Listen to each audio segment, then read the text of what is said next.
Cet adolescent que nous appellerons Florent a aujourd'hui 14 ans. Il y a 3 ans, il est contacté sur Facebook parce qu'il croit être une jeune fille.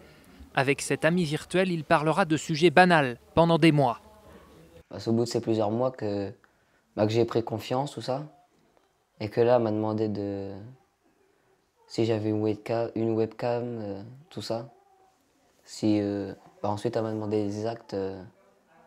Elle disait que si je le faisais pas, qu'elle connaissait quelqu'un, qu'elle connaissait mes proches, qu'elle allait diffuser des vidéos, tout ça.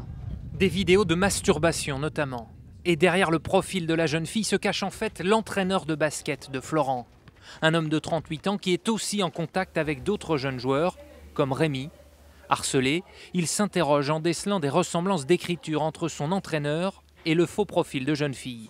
J'ai eu des soupçons, mais pour moi, c'était impossible que ce soit lui, quoi. J'ai pu, à un certain moment, le percevoir comme une figure même paternelle, le prendre, l'identifier en tant que modèle. Ce modèle n'avait pas d'antécédent judiciaire.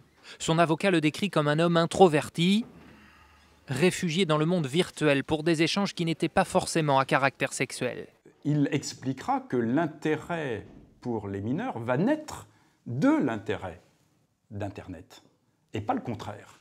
Ce n'est pas quelqu'un qui avait des tendances, des pulsions. Cet homme n'est jamais passé à l'acte. Il n'y a jamais eu d'agression sexuelle, il n'y a jamais eu d'attouchement sexuel. Pour ce procès, 17 enfants victimes sont concernés, des enfants et leurs parents regroupés pour faire face à la peur du suicide, par exemple. T'as toujours peur de revoir ta vidéo. T'as peur quand t'entends... Ses parents veulent faire du procès un exemple. Elle arrive.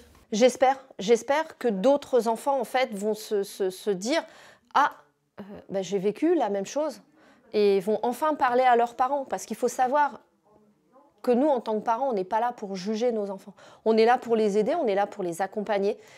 Et franchement, vous les enfants, si vous avez été victimes de faits semblables, parlez à vos parents.